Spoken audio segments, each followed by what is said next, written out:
ia malo fulang ia mamale ni ia fiafi te fatalo fat fo il sua famano malo Yesu Cristo tato fa fo i pelevi inga mar fa afta ile tua ono lona me alo foliola mo ma fai fo ona mai to sui fua la leima ia ma se mato wola fo i wo fai fo tato tu fe i doa por cara me masane tal no de uso ia solo tasi ia taton ia na tato tu fa de ne fiafi anga leile tu fa tas mai no nganga ia mo ni manatu mo fo se au tu de ne fiafi tatu so ta ia ta fa de nganga ia pe fo ile fa tas se msungi ja au na de li ia so ta fo ile cadecia de quei recipients community church FS Fonti ia me se fo ile to ina fo le cadecia o sione tatu pu io mato ia le ne fiafi pena masani ai tano ruso ia malo so fuari ma so for sunga ile li ma ia lo sunga ni pia ia o roklok mari ale masinga ia o pedila ka ko for ista salo o rusa ungi ka ko e se kanela so me le wo fi o pu aso fenga ngo mi ba e se kulanga ba bing o mau se maro longa eu vai fazer o já o é no malvasco malo o neus agora me sidi fa caiu ne anga le lio de ko ia longa au fa malo man mai mo tatu e liona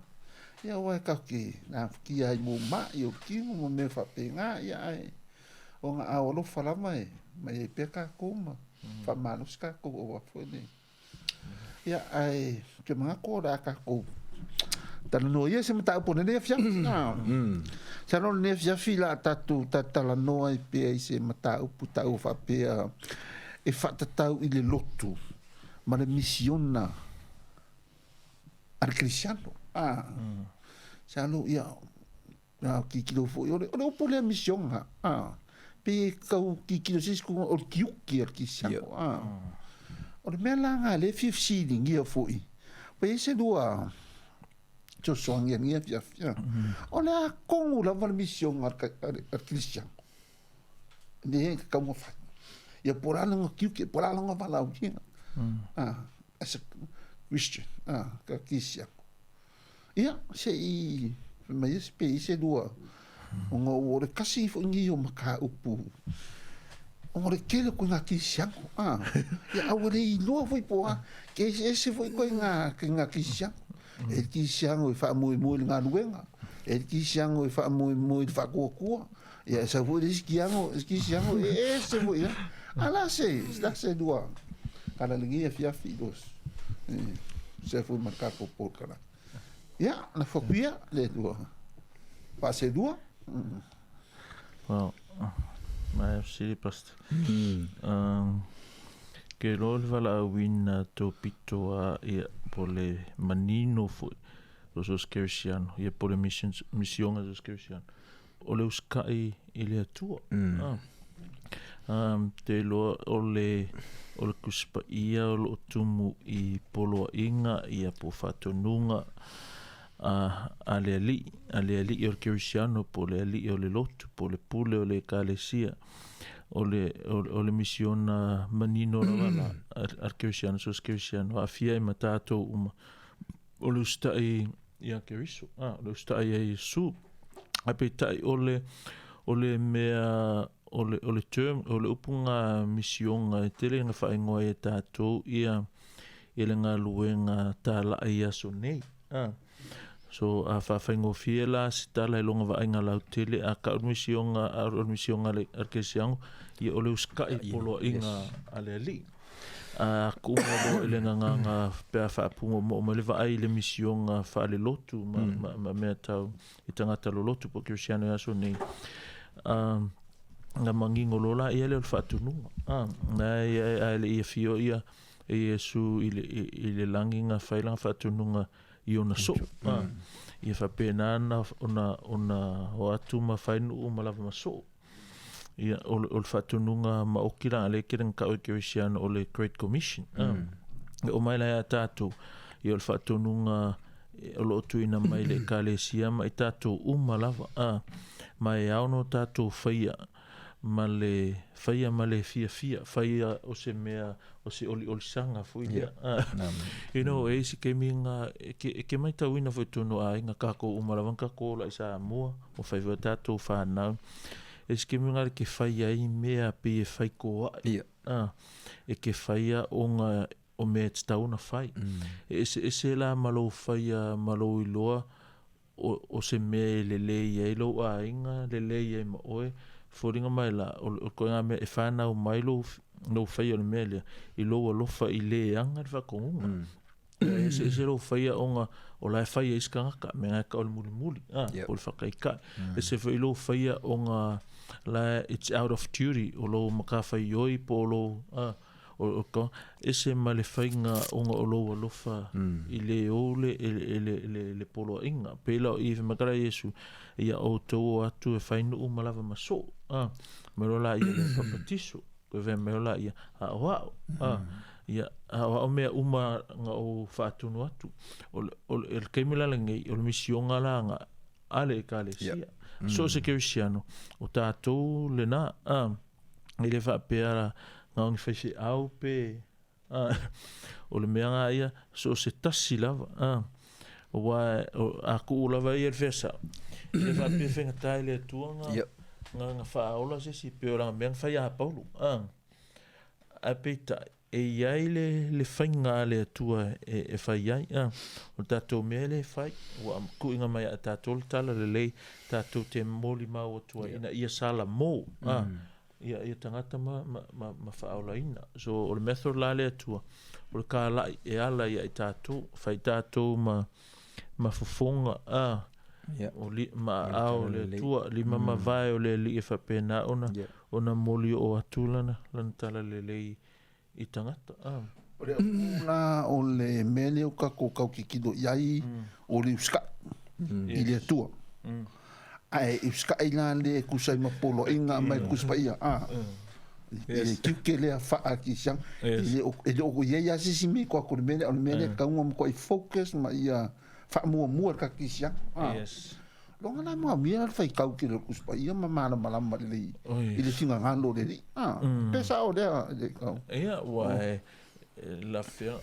uska I pe ale lo me ngale le fa so la vai skem pe fa ka ko ngo pu la ngo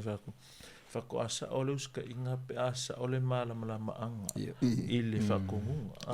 fa la vanga sa o fi uska ia fa ngo le uska se ka se ele o makwai loe o ele fatu nunga same principle apply ile mela tatu tala noa ile missionar cristiano ile tfa pese me o kako fia faia o kako fai o kako fia fai no o le fatu nunga to pito ale ao le kalesia o tu ina mai ma e ao no sta ia o kako ska inga voila ile fai fa kawanga ai fai male fia fai onga kau ke alofa el tato matai kau ke fia fai o tato lo tato vala wina le ai le fa pese me fai ngo fie e fai ngata ele fai ngo fie e mo mia le matua e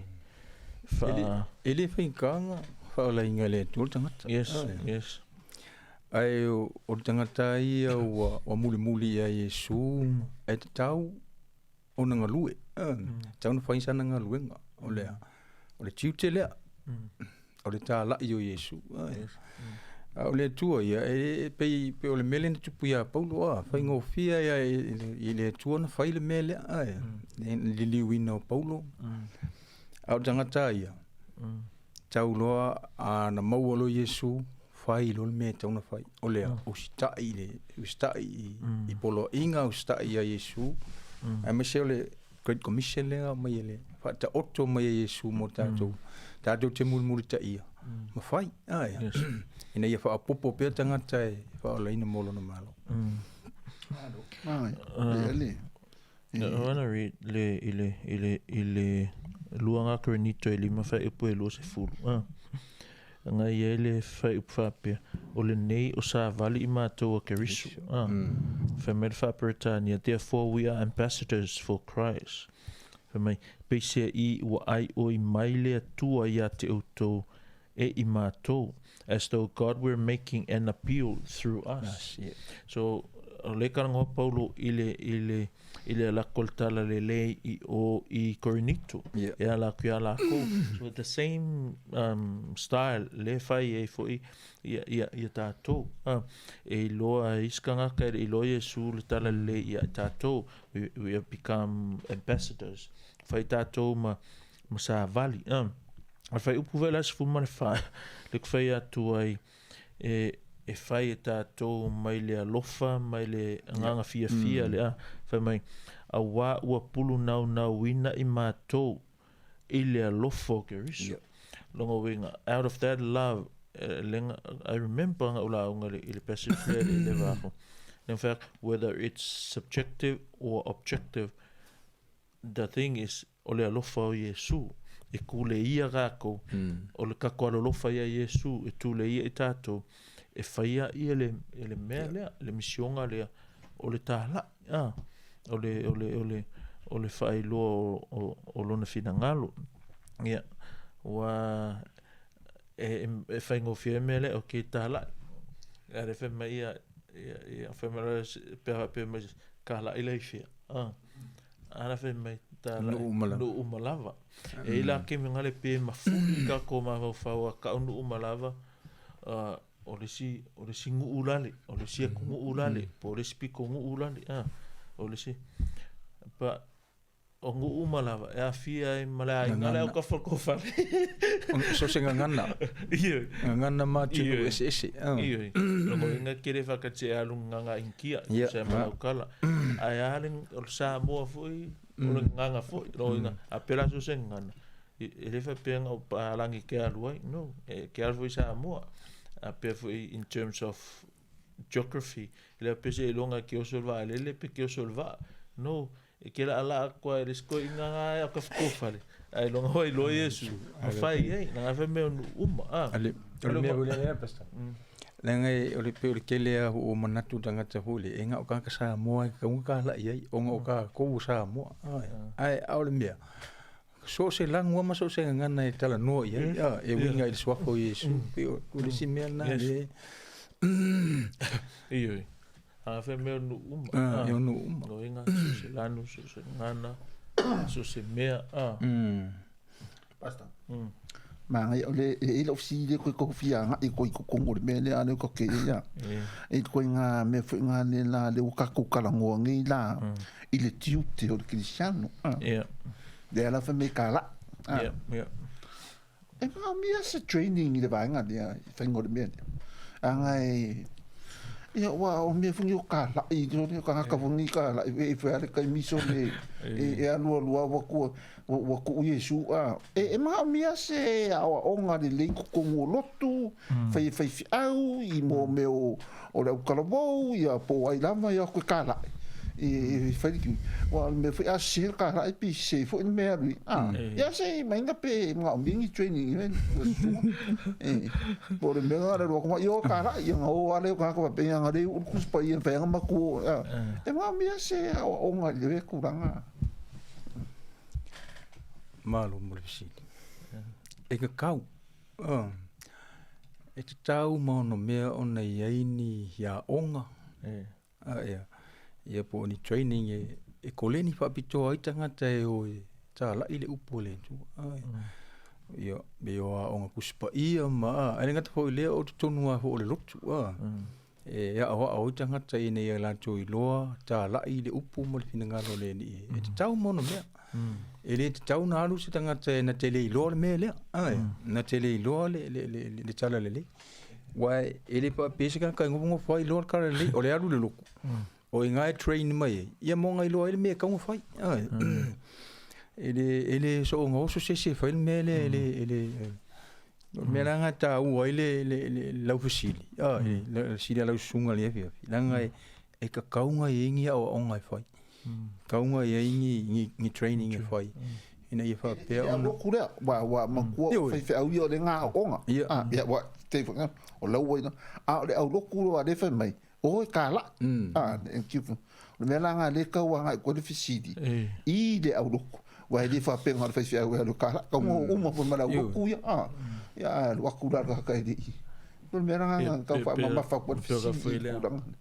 per me tatu tala no vini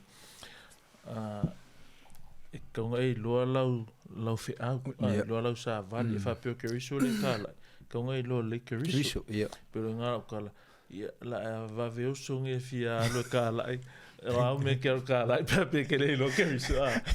ya belan me a kusa masilia pa se konga ve ingi training so mo so to inga konga fa ingi training ya wale a fa pe onisio missionario masani e tatu e ila va onga fa apito mo mission ale la to pensa ngo esioni o isika ka o Bible College ta pena inga o lo fa mission ale o isi theological college mo le context lava io le lotu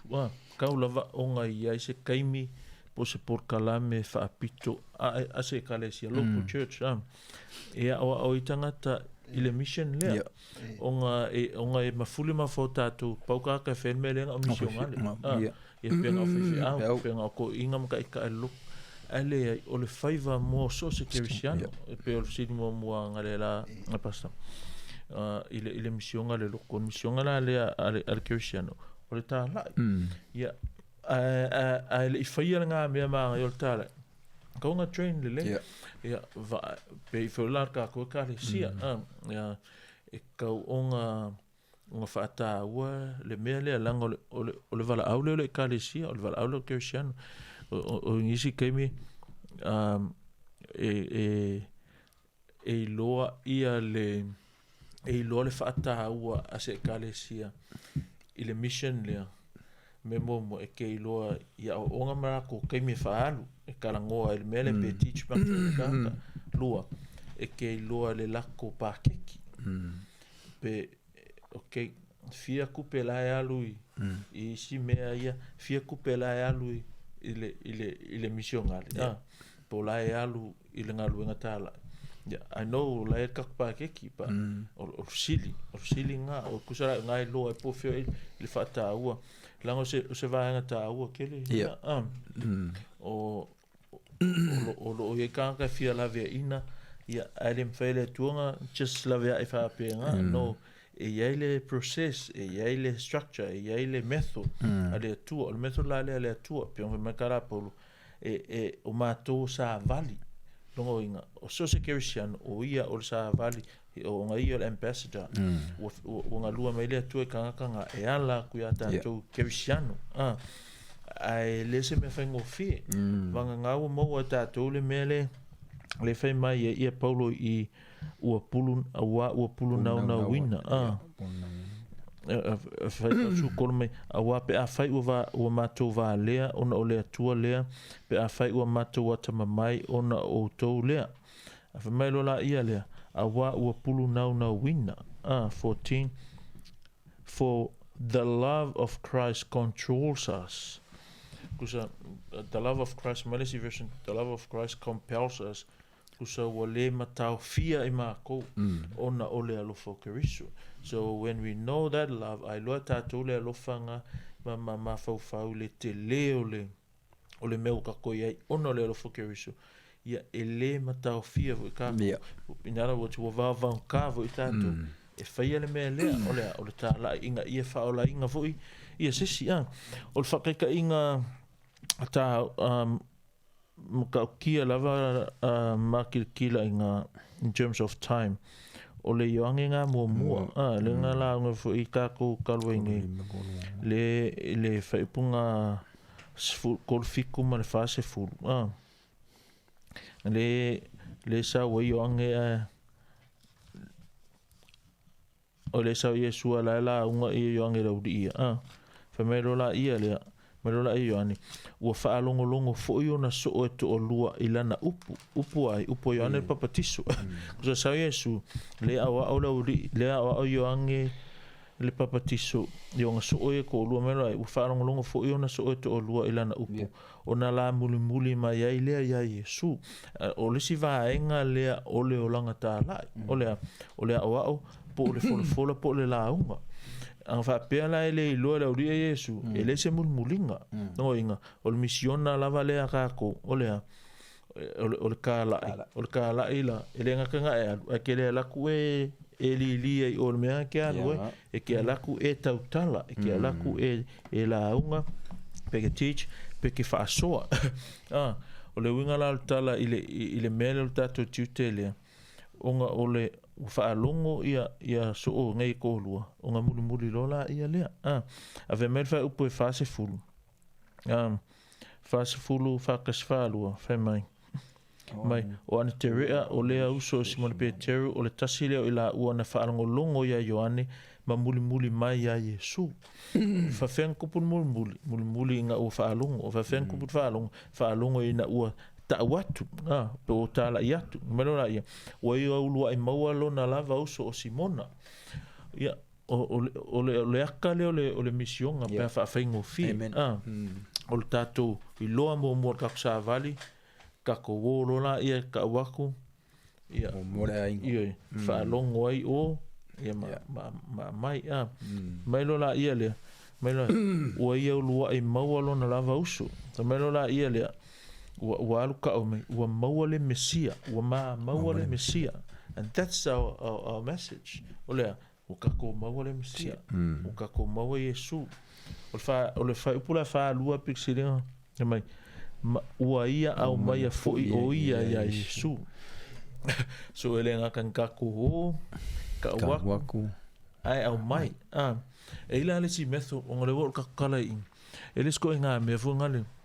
ngalo wala kua komfe Amerika ka look pe komfe mai e fa ngolo lau me pe nga but sometimes in need daily pure relationship fo ngale a oe mal tanga tale like inga have that relationship or become your friends ya fa masangi ya so lola ya mare mai le look wa iris ka sa look le se me o mera ka no me fe au e mala malama esa la le ele i fai sa ka ngaluenga i kalangoa mali me ya I miss la verka ko kalo we pray if a penga tala le tua lan falo ai miss ya ko nga por kala me ngalo ska ka denka ko bakul ko karabo pa skit po ngali po se public place mo wa no ngasis fia sidi mai no ka ko ko po fe fai ai ko fo ka ka ora ko le ele ngiskide le ai ma la ku e se wingo lo wa como mai de morka ai de lo nga le singa luenga nga fa ye i de bene nga mo i de nga nga fa mam na mara ki ke Yesu mo me o de lo ko ka ka ya lawa ma nga ya pes pes nga ka mai a wo fi extend ku lunga wa fi ra ku le do ku ma fi fa no a ke wala ku lo fi ka wi mo marga ka fe ko ede akamai ya o le singa me pa me penga ya wa o me o manga ya male lo ku le la un mai o me na ka wa o ris ka i ko nga me ya ai lunga lo Yesu ia ka wara ngai si fa mama manga i nga ngai me na iki e o lo ka ke i de kala pude kala yo ki nga e ka ki do fo mo si va nga wa o panel ka komisión o ka umar fa ilo kerisu but kele lava isi fasimea pelan mea sa ngo ai sometimes fo ilisi ko nga wo la kala so me ya ko wo kala ia de kala mo ko wa ya o la nga me ia ko mai fo nga ni ma ya ko la nga kala ia de ko wa nga se va ko nga misa ma ya o de si me nga pi ka ke fa no so ya ma ya kala ia de se va ya o la se ki do de ku nga wa o me o mangi lango mo de kala ngo do ka ko i o ki siamo o le kala Yesu ya api kau sa fo kau ngai Yesu ko ra inga ki ya rukara ya poto me ha fo ngana ngode ko ki dem ka o le lotu ya mar kiuke o le valawino o Christian ya faila o kama e Christian e ka ngani le lo wa ya ki ya lo ku kara ya so ele para le menga e play onga ele o tangata uma o famtua inama malama au a fa pengi la o se qualification nga ka kala inga se longa le a kolo inga Lo nga le am just ka ko qualify ar kara. Fa ko nga menga ai le fa pe fa ta nga vale pe fa ko nga ipe le ta ua. Ia le loto I fale. E ka wan ka penga loko I fale ia. Ngai misa I le si vai aso ia va ia ale fa pe misa ka ia misa la fiafi. Ole se moli ma le nga me ngai misa la. Ai o ke o mi. Au ngi ke o mi loko le. O le melo kulinga kunga o le illustration nga pa o le sau a ka mai foringa al feko that's o le mea piko silinga ka wa ka ilo wa e fesi kelo loko nga ka loko nga ka oso mai o ka singa o mea lo fale I ka ko ka le sia mo le meo le o le welcoming o ka ya o le expression foi le ma fola le ia fonga ma o le sila ka kang sau la mafkia ma ava ai ko nga folinga ko fia sau fam kala ka ko mafkanga I New Zealand e ila le sia o kamanga le sia o nephew nga kuma lo kusa o konfa ngor kia ko ngor ka ko ai ele skia ko ngor la ko mafkanga au ka ngor fa kia ko o faiva ia fa kia ko ngor vera kuma lo yalla chau lo kulu mo le falele fer mafkanga fa ka e mga algo inga ia fa ka lo fa wow e la les que minga al pongar kia ko o kuai le ala sa rola yo con uma ka le ma vagar yo pera o le fia ale venga la kala ko nga spilling o le welcoming foi le embrace ka ya ko fia sa fo que la kula mga ia lo presence mga ia lo o kala benga sa ma ngai ke minga I deskita nga sa fia yes ai lo ku lo so va pe por me ese le au kara mo nga fa fi ese le au lo ku le o sa e kupu au ma ku ko ke va ai fa pe fa ka nga vale ia faisi ka o me o si la ke mi po la ke le ma fa winga e ke le loa la fa o fo ringa e se me la ke ma fa alo fe ka o ni da le ska ka se singa aka fu ngale mo singa fo ringa alo ai ese la langi la lo la sia mo se le au lo ke fa but he wasn't ready for it ese me la me vala nga ya uya o lo fu nga fu kuanga ia ele nga kalma ko ai nga ko lu ma fa nga ia mo se you know your facial expression means a lot I kanga e uia ke le o ika kala but o lo e fai kau ko lo Facebook e kaus kanga kala ma liu pos kara fa ngongo ai e nga la kula ma lo foling fa ngongo nga fe kau I male kaimi e se sa lo ska kala fiva ai ko se smile ki kilo la fa ngongo nga po la fa u nga suia ko le muro le mea pe le mea sa ngoi pasa pa no mea nga ka nga owe ai ka ko funga e ngo le ska kala sa loku sa o mea ka ngoi ko ke mi training yes fai la o nga o mea ka ka nga ki kilo ia o fo nga ka fo yor ka la ia ya funga I se so inga ia ma me fa pe ya wa la va nga ngi ki ia malu pui ale le mo mai o lo ia malu mai o do ka u mangingo marca ko foi a fia me ka mission ale uma mission ale cristiano ia a refisidi la longa lua fa pela o le la su so lu pe que sa idi so e kalesia o ngi vai nga ke va vai nga ai so iselu wangi vanga ke ba mai funga ni e be ai de ka de sia la e ki fiolo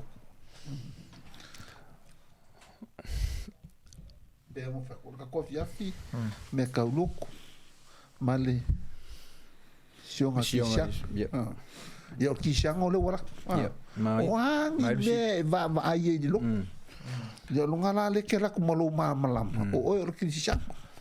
e ka kaulanga e no le mele I le lo se va nga ke la ko o skisiang ya nga fenkale o ofisi de fa nga o ka pure ka kono inga ole o le o ka kisiang o ka ka wei do le na lo ko lo woi ya la o o ma wa ku e se fo I le fa ngo fiele me o lo ngofo le ilalo mai ma fo o fele lo ko ke lo ko o mai e ir ko nga me ho nga le ape e mai si lo kule la kala kamai ia nga lo le ngofo inga le lo kunga o nga la kamai o le la kamai wo piki e a nga bo ape ui I ole mele lo kusko inga ho ka ko wo inga ya a du ye solo inga ko inga nga wa do se wo ma a ole mea ka wo nga ka wo inga le mele mo fole la lo ma wo fo po fele lo kula e sa ole mea la ka la ngo ile le fionga pa ia le o fese lo ku o le ho fese lo ku la sa o longa o onga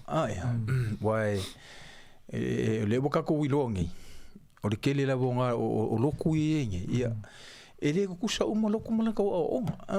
me mele ye kai miningi ia pe o ka ko ilo ka ko ia ia pela onga o so ulala ngonga ngi fia ngo fo ila lo ma vo fa ma ai po fe ko le loku ka kauma o ka kauma le finga ngalo le li ma ka ko ko extending ole ka pulea o sa ngo I ngo fu la lo a fa pela o il ka ma ole ai e a fia lo ai ngar fa inga le se inga lo ku po nga o ile la ngo fu la lo ba fa nga o li lo ku la o ko wa o lo uia la ngonga ko kasi ai e ma kwa ke le a fia ngole ai nga pe a la ka ngo I ma le ai nga lo ngo fu ma le ai nga kala ngo le lei kala ngoa fa kasi ki nga mal fa nga wi ale ka ko I le loku le le ko ke le ma ia nga ko ne ai nga ko I think primero si paste ole kuso le kiukele ole ulo le ai pe on va ole uska inga mal le uska inga akamaki poka kai lalo la ka vainga or fa fika u dianga ola ko but the thing ole mele decision making especially o se me ka u ke le melo si le pasan e fi ile loku e ka ia wa le sko inga o si ko inga me alang fit fili loku ka per me fa mai la ka mai ia langa o sko inga ia inga me apenga yo isi su ko nga me vonga le ole me un fainga fa nga a pe o we ele ia la o ka ki kala a ola ku ko o ke alo su ele loku vonga le mfenga o fa nga ia ola ku la le fa nga ia o ko o su ka su si lok po ke ala ku fe mo ko fia o pe fa la nga a ola ku ele fa nga wa ko le ma singa ele fa nga ia ko o se fu ia ko o isi mafu anga ia o lesi ko nga ka ape ma el lukula ele ko kinga ngi me fai lo el farsa ia ongi vai au call it fa valvala stupid kelenga nga ko nga mafu anga esu ia se loku a lo ko se me pa se fa ku anga po se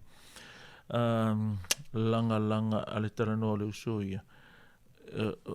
e lua lava ngi vaenga pe nga ka e zonasione se tasi o vaenga e lo le e po le lokule ka unga walu po le lokule ka unga walu o le memo mo ka unga faima fa mana tunga ya tatu po le ale fa moi o le lotu why we exist le al me fa ele tua le al ka ko nga le function a tatu. So we have to see what's God's purpose for the church, the body of Christ in general. Voile, la famo mo ya lenga exist ele lotu. Ya, feme kara kuspa ia. Ile verse lenga kan ngi so ngo isioni. 1 Timothy 3:15 feme a fai otit o te tuai atu ia e loa ai laua mio e te tau i le fale o le atua le ekalesia melo la ia o le ekalesia lea a le atua soifua melo Paulu o le poutu fo'i lea ma le lango o le upumoni fa mele fa Britania the pillar and support of the truth sometimes the pillar and the foundation of the truth or the pillar and the keeper of the truth o tātou la le lotu o le so se local church o le lako matawhai oi lea o le keep the truth and cut the truth tātou te o a whapela le so I will look for a church exist ele mea lea o le keep o le lotu o le keep o le upo le tu e whakaua le upo le tua e ali le authority le fiona ia le tua lua o se ekalesia la tu te acknowledginga ma o ina ma whaataua mai loa ma talitonu i le whaia yo keriso maao o le ekalesia e le ao se whaiwhi au e le ao se whainga se tuma se anga po se perfecta po se aposkolo nanga e loku la e lako aposkolo e lako perfecta ia o ao po whaaulunga o lako ekalesia pe tai o le ekalesia kerisiano whamaka kuspa ia o le ulu o Yesu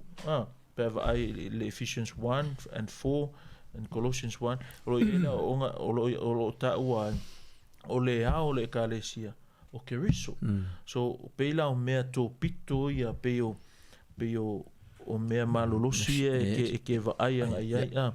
e categorize ai po fea le loko e kaunga e aluai a whaia lenga mea that's after a lengthy time of prayer e ke kakalo e le atu afsusuangi mai ia ngai alola ia whaila lau su e ngā loku lea o le lotu le atua ia o le whaavaenga o lato matawhaioi ngā o le poutu ia male lango o le upumoni so in regard of the truth i le local church ia o local church it's a place where the Bible has complete authority pero o le pulenga le lotu o le authority le loku o isa e mai e mea tatu te whaia o e whai whawhen kofi whiau vai pula kala kuspa ia whawhen kofi ia ko kia kongo vai pula o le ale functional finge kongo loku vai pula kala kuspa ia pe o whawhewhanga o le alkoenga la e karango me kuspa ia so le winga na kala va ai se ekalesia va ai se local church e ali le pule le ali le authority le ale al kuspaia a fa pela e se causa ili ia se loku o kasi le me ka va ai ngai ia o va ai ngai e la unga kuspaia le la ngai si loku ma ko ele ai ngi la uma lole skit uma fa mankunga uma fa nga siva ma ia la kulofi fe au karango mai me ia kusala ele se la un kapenga le fa moi mea ia ma moli mau uma lo fa nga moli mau sa le fa kalfi se uma moli mau la lo mo so manga ku ke ku kalanga o le unga au ke alu fa ka mau se mai ma ko nga karesia nga e ye se me ka o se discipline ko ngorelo se disciplinary system foi le o le unga ka le ta o le me le o se lotu e le ai se discipline le lotu e ola pe o mea ola kaka le ngalo kala o nga riska ka pola sko nga isa kaka le sa e le afainga lai o ia riska malo marco lo le sifingi ala o mai alo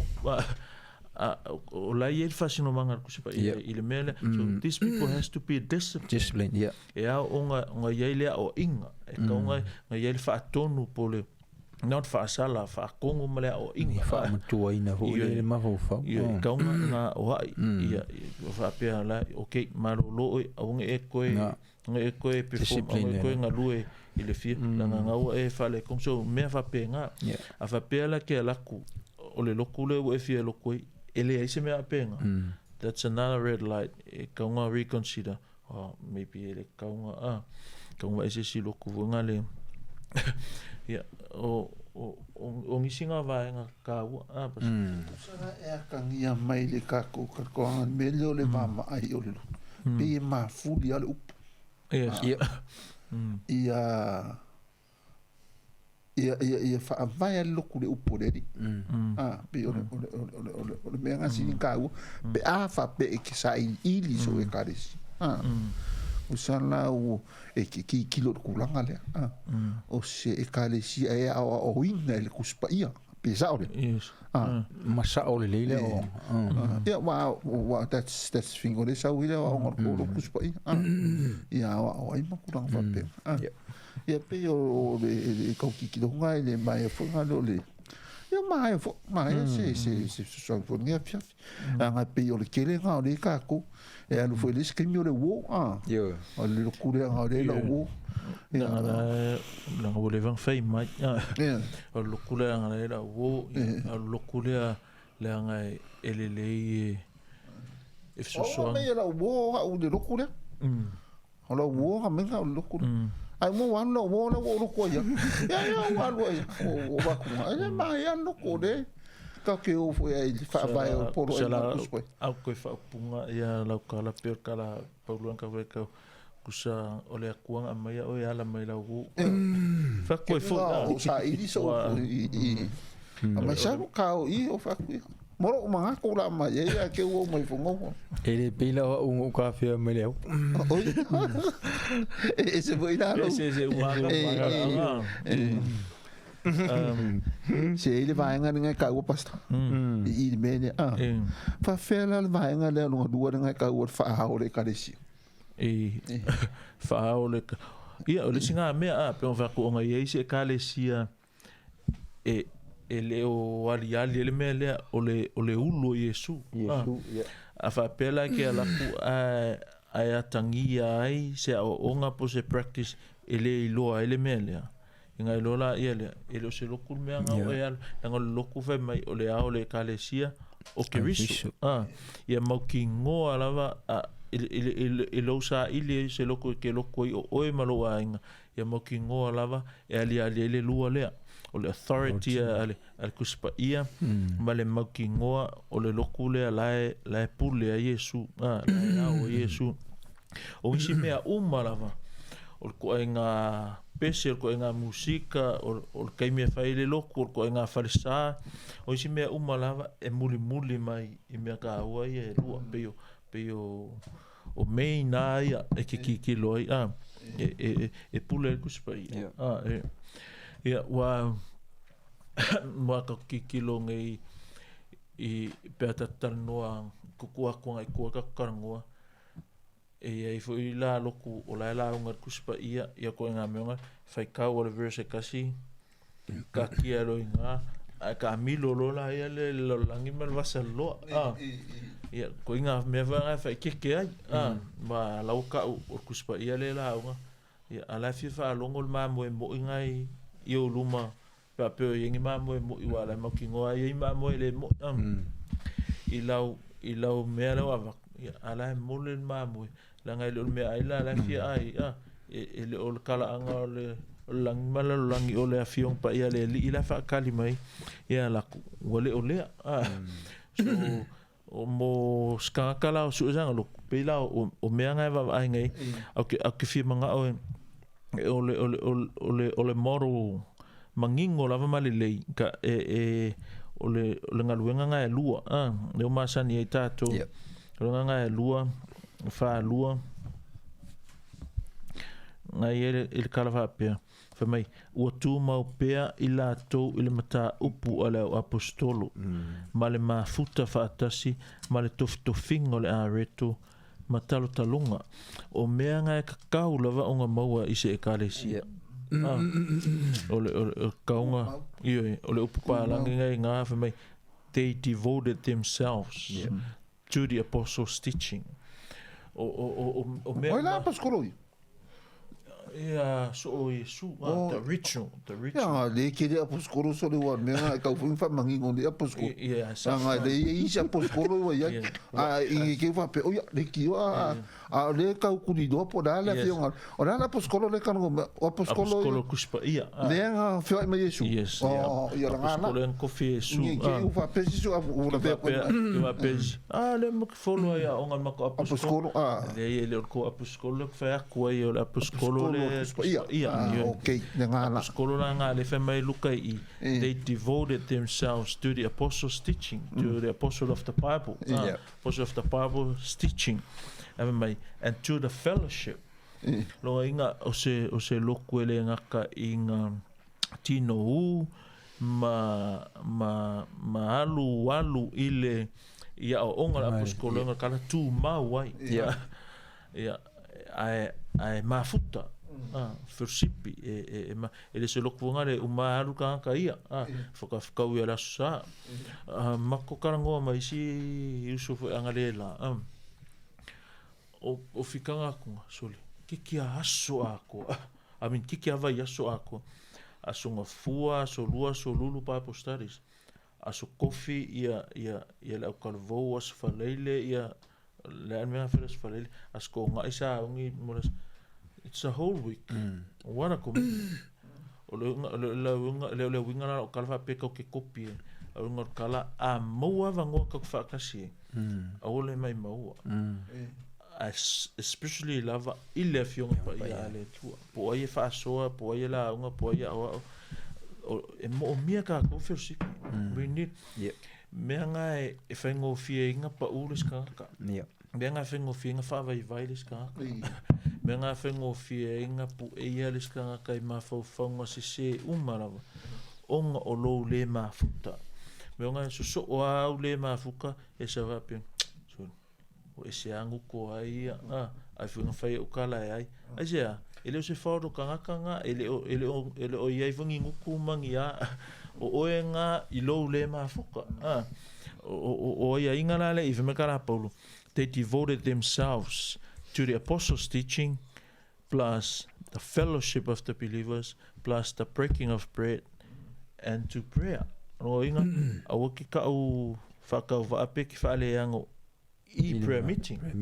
o le prayer le I lo kalo funga le fai I lungo lo muenga ke me ke ala me ke me ne o kakalo ko mai kalo nga ele o kalo leve me o kalo faiva kasi mais Christian ya le o kalo ka o nga pe o sa ngo pasta ya pe volai se o le tulanga nga lang sa walinga usa il se loko ya o le nga le fatuanga tal no le usu vai se loko nga le ele amaile authority kuspa ia mo mo mai authority o da o feta lai mai ele ali kamanga kongi fafu ele se avango no room in God's church we passed that we lawa ia la fiong pa ia le tua ele a pe marcus pa ia ai fem kama perfecta e mo kama aposkolo o lo se lo ko umala unga pe before la unga a mai se tat fa longo se upu mai le tua po se perfect al perfecanga le mele fai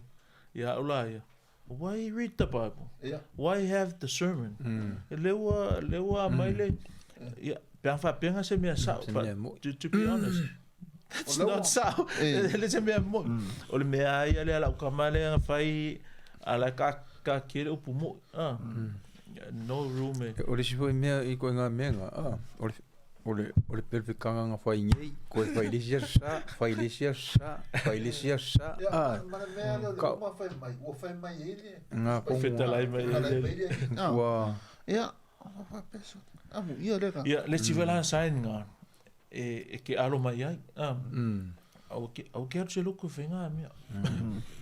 I think that's the best I can tell you ya elia eso esa loko ke le fa ngi fa picture ma ko loko le o le ngala kala mai loku nga fai menga alo ese mai ai al se loku al kuspa ia e fa longo ele al kuspa ia la sa ele se me va yes au ke se loku e karangoa ia sang fefe au male tua pe karangoa sang perfecta mele tu sapos al se loku e fai ka kuspa ia la fivia mala unga la fivia kuspa ia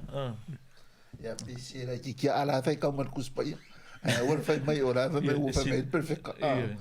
over shit fa mai perfecta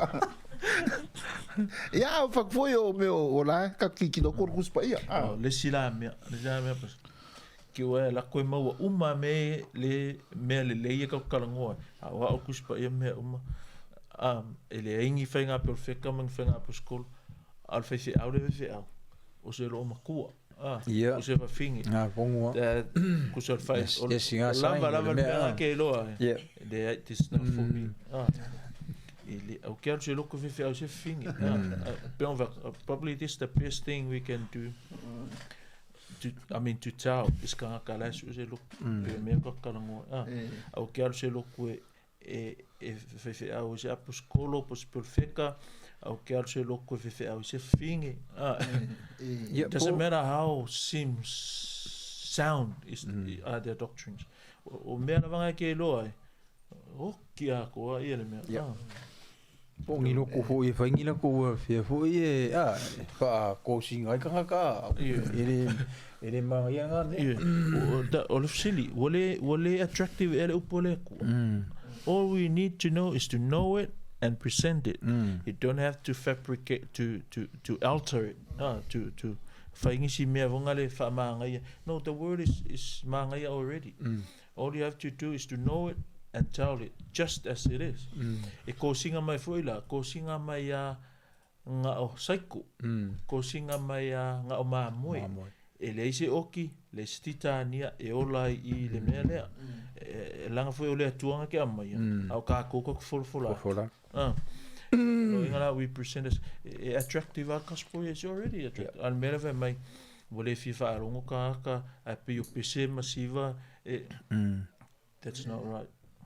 We can live up with ako ongi fenka ko pisima ka ko siva no we do that but fai marka ko iloa e lalo mai malonga lua meanga ile mea mo which is the word of God so we can go without the skits and the accent choruses but we cannot go without the preaching of the word so oile suara loku sau loku pa pe se fa pe o meanga fso soangi koi il sa ilinga o se de wa ma wo foi de si vai ngala bisisa ne wa a ku mai e foringa mai o le lotu e mana o mia le o altus pa ia la fa mo ka ko poro sin nudi de o que va ko ka fa singa o mi ka o hangi ma fo anga ka ka ala nga kakau ai o nga alu se masero ya le collection no ma fu un bon mo que se masero pe va pe se hace a fin con des ma kanga le ko que ma claro con ya sa umma ai maua ya Carlo Maluau, pe lengi expo la mera ka la kaliko ya lo pera bio ya fogale ka ki o ma kanga me sini e o ka not necessarily o ma ka o me ai no just kidding sa also e se de manga e fu mi mafkanga o fai o ko ai le karesia ya o me ai fai ya nai ka fu ngai ko o ka ko va pero ana mo foi ko o no ar visini ka wa o ko me ka wa ku e vo la via fia fai se mafu anga ka kau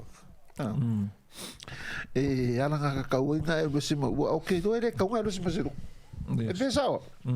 e di ka mo se mo ya se mo ko se mo le ku ya ora ala me o se ya o ngai si mo muri nga fa marca ko fia ka ko fo ko ila io ka ko fia fo se me o lu ma il si ne ale mafu anga ka kau o le mafu anga ka kau le ka kala ngo ye e ke lu sei male lu i o ke le o mafu anga wo e sei ka ka malu e lu ngi mafu anga ka ai se de mafu anga a wo ti za ra fo si la wai o le me sa o ele ma va ngi lu ngi kupe ai ele mafu anga merkasi nga le ku ngi kai mi ngi e o ki le kupe lu ku yo ku ka ape ai o le me ka o le mea ka ua ma le mea ala ngā kakau ai o ngā e alu ese ma se luku i ngā ua lea li i e sui ko kongo le luku pa ua si se fo lea o ngā lea o ai kuspa i ai ko kongo le luku o mafu anga ka ua ia a o le mea i o le luku o le wha ala puku pokonga o kangaka e whai ngā wha puku kupe ia e whai fo ngina ko fongo ngai kaimi sale pisa sale misa ape misa fu ele se mera o se fu malo fe fa mangalo io fa mangalo io la ka ngo mo kuspa ia nga ai pe yo mafu anga la nga ka kauia inga ua le li yesu ile lu mo le sime o le se o le o nga la o kongolo ya okay lo e ke le ka nga ka ile o se nga ko nga mafu anga fa penga o le kupear me le ringo ele o se mafuanga se mafuanga ele ka ma ele si o mafuanga kakau ele kakau ele se onga wa ne ko mangai ka karangor sa ringo lu ale ala wa lo se mai longa fōri ngā meina sa ola o le upu fo e koe fuku o e kua rewa o ngā mane wha moe moe ngon lungu o le upu o le ri mai ale o le mafuanga lale o le ngā kakau lale ke le se maluk ua e waku e ngā isi sere me a o le mea ia mai ale le ulu Yesu o le ulu Yesu a o ia e fa pena o isi mafuanga pinga sa ngoi o me ngi kupe ia on me foi nga le wari ia ia mafuanga foi ko kongo ka ni me nga ringa fia ka ka na pe o ka o fia la unga au la ko lo kwa ele fara nga lava ia ia o de ko fia la kulo so o isi mafuanga nga o ese ia ka which is elingi mafuanga le o inga langa e pe on fa ko it's not a platform for nga le showcase so ka lingi pu ele yang sala nga o lo walu lo la fia la unga fa fa ia ngai ako ka fa fole ole ho o me fa le alo e ka la pisa ba pokung fo eu esquemi o como que ngale ko ko solo me con el bathroom yeah la me le nga you're doing it for God o fa ya ku le si que me o sa in favor kala on se va nga va ka illo e se full toilet o ya me pakka illa e kusama full toilet ya la le ila me le fega kolo amangu over ai fo ngi toilet ila fa so lo fallo ka ko fo ya ko nga me apenga e lo ele o le si mele wo mai kau e loku nge anga fo yo o lo ku puanga yo le kare se popi ya o sa ngi le wo loku e loku nge mai fo ba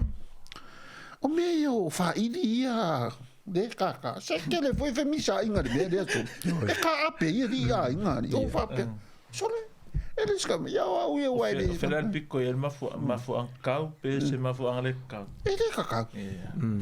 o la me la o fu ma ka ape yo a fie pese e sa ya mo lo mo que pese ya le be sole ya ape kaka ya pe ape yo i de si a e ko ki kilo ne kan o samri a ko o i de si ne lo se le wa de sa o de si marang fa un pese o i fio ya o de si fa o de si pese i le i fe ya mai lo i piki de fa fe o de si o se ya bo ra piki ya fa ma ya ko nga me o ki kilo ko de samri on o i de si ma fa de e o ese la reason se lingo ai is a reason ka i di kaka ai le pese ia sau fa no le up a for ma fo ngale loko le up e hi foro vongo si o le kua e fai ele kua ke nyorga pe ke le pese ngi le lo pe ko lu ma singa ke o ko meki e pese ya so ia o le si de me ma fo grupo pe a wingi ko ese man ko ngo foi pe ongi ko a misa pe fingor pe misa pe man ngo foi ya misa ngo foi o misa pe wa ya o musalo wa o makua o nge fiaf na i presidio le lotu male mission ale sano ala a ko kasi ele lo ia pengi si me ko fia fale le ya kili ma ko fa popo no ia pe você si me esse mai que do fia na ngani ya ka kele i ara ia o ia ko ko lo sunga venga ngai lenga o po mulu ngai fia o ia uma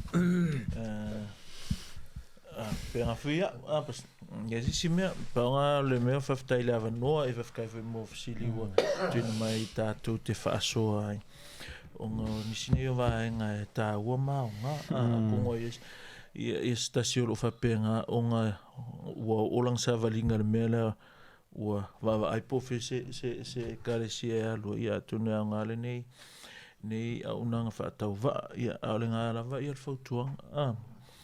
tato fa malo singa luenga ale li o val awina tato e marka komisión nga o tato tala ai before that kala ia mga miale le awa mia le learn ka ko pe ka le before you go so before you teach gotta learn ya mia nga tona ya mo mia ko anga lo ko anga sa ko anga i papo studies wa fe fa ye le ngai ola nga pasa ke alo re sa fe mai wa ea sili o fai kaula ku spaia wa ole punga o mo ngai fa le ko nguma fa vela ole le fai kaula ku spaia o le fa longo i la o nga ku spaia ma la nga ku spaia wa fiwa fai fa ya ran ka ku vai o misila fai kau po misila fa longo ya ran ka ko fiki o misila fai kau misila fa longo ai e ia ka komisión pe nga tanu wa filoni fia ya mo le ku nga nga fa kai nge fia fo e lo songa man to ina ya nga le pele tu ma ka popo pele ma lo si tino man ma fa si nga wale fa so ina fo tato por caramel tan no ruso ya ai o titariton ya okay no le fa nga ni fia le o mangingo le leima fa ka kia le lei le lotu ia mane missiona ale cristiano ia por tiute ia por de para wino cristiano in tono e carisia ia ta tono fo ne fiafi ia fa manu lua pe fai foi ua sala senganga ia la foi no ile ainga ia fa nga yo mka fa pengi ia o lo we fo kai mi so po ia kana ia fa manu ko i morka ku panga ia mi se fo ka ku carisia ne fiafi au tonu ia fa manuia le tu lo tonu se fitu sai mas so ani vai ale tala no ale uso le por kana mele fiafi ia fa manuia le tu lo loto ma ia manuia le fiafi so fo yesu amen